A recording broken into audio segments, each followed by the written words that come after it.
Oh, welcome back to another episode of Bad Creepypastas, your favorite show of all time. You like that you like that entrance? Now, you might be wondering, what are we covering today? Well, it's one, as always, from Joshi's Creepypasta Lost Episodes Wiki. We're taking a look at one called Squidward's Clarinet. Really edgy, cringy word mirroring. Yeah, this is gonna be a good one. Looking at it right now, it seems like something my slug Gordon would shit out. Anyone who steps within my cave shall be cast into eternal damnation. So grab yourself some refreshments, and we'll dive right in.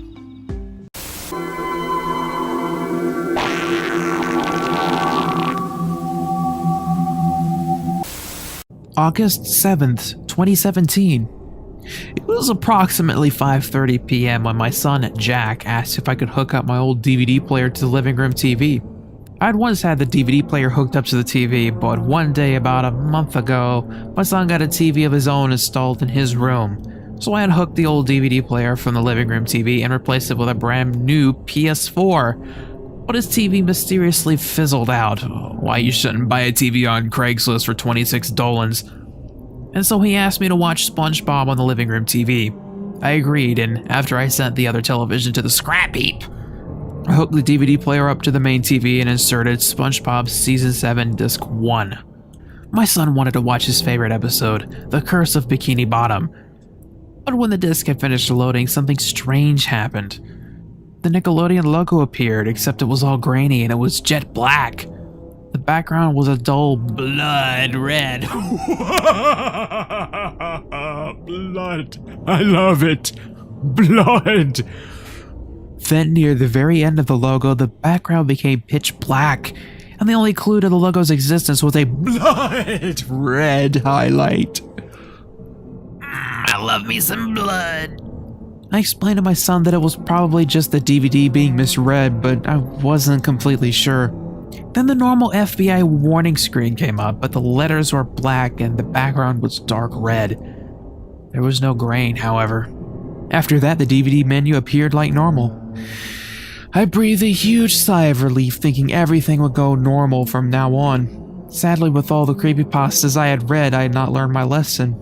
Yeah, throw in the fact that I read creepypastas and just to break the fourth wall and everything. Yeah, you break that fourth wall, motherfucker. Before I could start eating my pre-dinner snack, Jack told me to see something odd.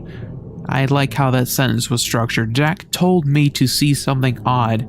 You could have put it as, before I could start eating my pre-dinner snack, Jack came in and told me to come look at something he thought was odd. Something like that. No, you just settled with, Jack told me to see something odd.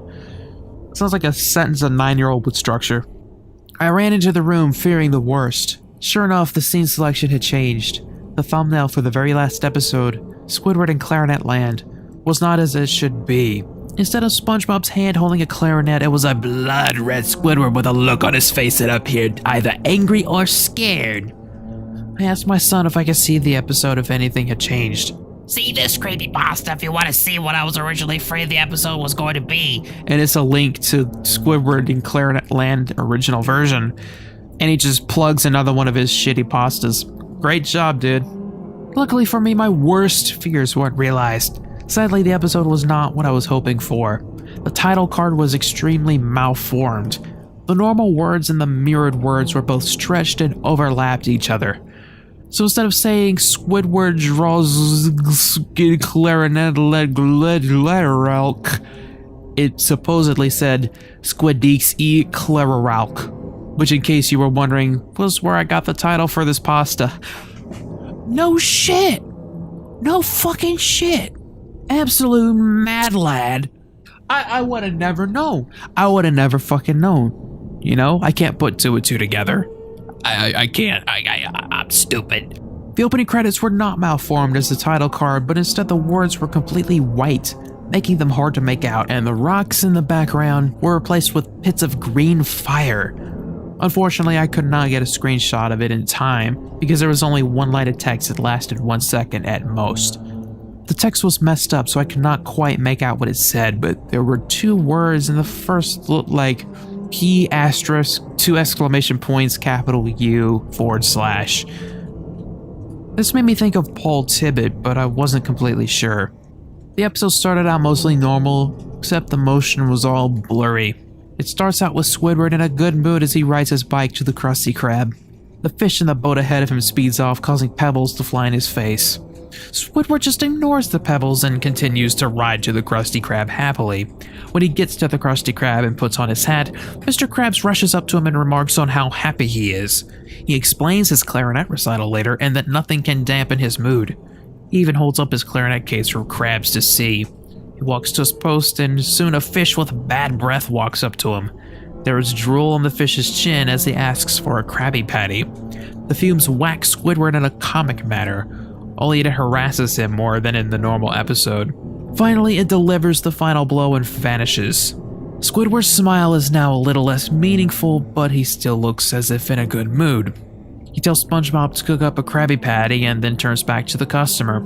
The customer thanks him and leaves. Squidward says, Nothing can ruin my happy mood today. He holds his clarinet case, but soon the next customer's baby squirts milk all over the case. The customer says, Oh, terribly sorry, sir. Squidward, however, is not angry. He explains that there is not a drop of anything on his clarinet and makes the mistake of opening the case for the customer to see. The baby leans over the clarinet and a drop of drool falls on the clarinet. Squidward's smile suddenly vanishes and is replaced with a frown. He has an angry look and the screen turns blood red. I think, uh-oh, this must be where things get bad. Sure enough, the screen zooms in quickly to Squidward's face as he shouts, I can't take it anymore. Once the color is normal, he walks over to Mr. Krabs and says all the stuff that happened in the episode, yada yada yada, up to the point where Mr. Krabs gets Squidward a locker. There is an extremely gruesome shot of a bloated, rotting corpse in the locker. Oh, I would have gotten a snapshot except for the following reasons. It was enough to make the most avid Creepypasta fan puke. I don't think so. There are a lot of desensitized people out there, so I don't know. I was too busy making sure my son didn't watch. When the corpse finally got dumped out behind the locker, Squidward remarked on how filthy the locker was. Immediately, SpongeBob began cleaning. However, everything that wasn't yellowish enough was black and white. In other words, the only things of color were SpongeBob and the floor. Then something both relieving and awful happened. The DVD player stopped and set up an error screen. I thought my DVD player had burnt out, but luckily, it was only turned off. When it turned back on, everything was as it should be. So I let my son watch the Girls of Bikini Bottom and left. That's all for now. Report soon, I hope. Bye. December 6th, 2017. Sorry I haven't edited this article for quite a while. Let's just say I've been disconnected. Anyways, I regret to inform you that I have no more screenshots to show. But I do have a little more story to tell. Last week, I was just watching a YTP called Zoo Dystopia. Don't ask. When halfway through part 2, the screen froze up, except the cursor. I frantically waved the cursor around the screen to see if anything happened. Nothing. I clicked Alt-Control-Delete. Actually, it's Control-Alt-Delete. Still nothing. But as my finger hit the spacebar, suddenly the screen whirled around in a flash of color and a deep voice screamed, Clariralk e Squiddeeks, which was obviously Squiddeeks e Clariralk, in reverse, the name of my creepypasta. Holy fuck, dude. I'm shitting my britches right now. That's the scariest shit I've ever heard. The screen stopped whirling and I saw the same image of SpongeBob cleaning from before, only this time he wasn't squirting out water. This time the yellow and the red showed up, revealing the liquid to be blood. Also, the sequence went on in a continuous loop. The 7th time the loop played over, I heard something that sounded like SpongeBob's laugh from a distance. Then the 12th time the loop went over, there was a laughing that sounded closer, only this time it was a man's deep voice. The 19th time, the loop finally ended, and when it did, a hideous face showed up on the screen for a split second. The horror of the face was too much to describe, and no, I am not exaggerating. Then the episode cut, without transitioning, to Squidward happily giving a customer change. A drilling noise comes from the kitchen. causing Squidward to angrily mumble to himself. That sponge better not be messing with my clear route.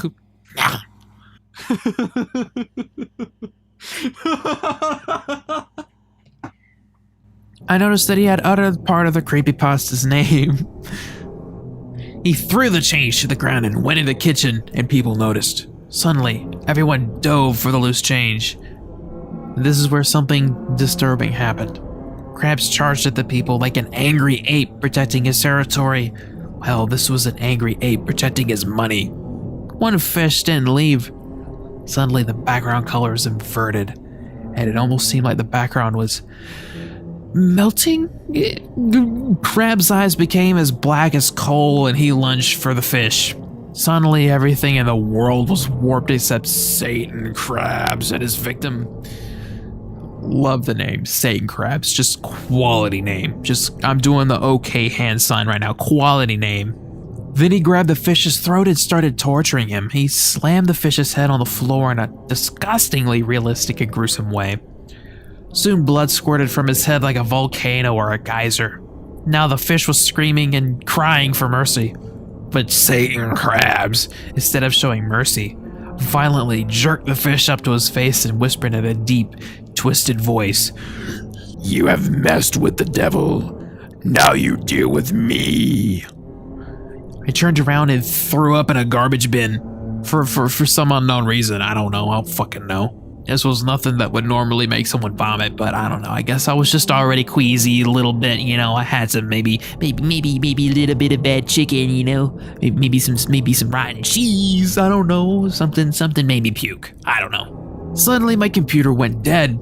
I tried to turn it on, but it wouldn't turn on. I took out the hard drive. It had been snapped in half and horribly burnt. It looked more like 2 pieces of charcoal now. So 2 days ago, I got a new hard drive for my computer and mostly forgot that day until a week ago. And one more thing, I'm almost done making a video based on the cursed Nickelodeon logo. Oh, logos! Retards love them. And I promise the next time I edit, it will be up here. That's all for now. I love how one of the categories in this pasta is, do not edit this page or else I will throw a tantrum. This is obviously a kid. This is either a kid or some really cringy teenager. I love the liberal use of blood in this pasta. Like, not everyone faints from seeing or thinking of blood. Sorry, blood isn't scary.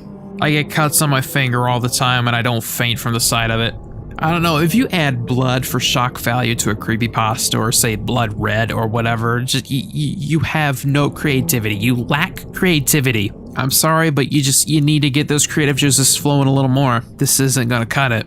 Also, speaking of shock value, do not fucking have any shit possess your fucking computer. You know how many times that's been done? It's old. It doesn't work. It doesn't work anymore. Also, some of the sentence structure here is just god-awful. Like, fucking Jack told me to see something odd. I know I've already touched on that and I've already expressed how I would revise that. But after I read the pasta, I always make a summary of whatever's bad in it. I also like how you break the fourth wall and mention that you read creepypasta, and how you plugged one of your other creepypastas about the same fucking thing in this pasta. I'm just trying to become a renowned pasta writer. I don't know, this is a 0.5 out of 5 dog shits, seriously. Anyway, that was pretty much it for Squiddeek's Eclairalk. Fucking hell. Tune in next time when we do a Paw Patrol episode. Just kidding, you fucking spurg. Fucking watching kitty ass fucking shows. I bet your parents are proud of you. I bet you went to college for 4 years.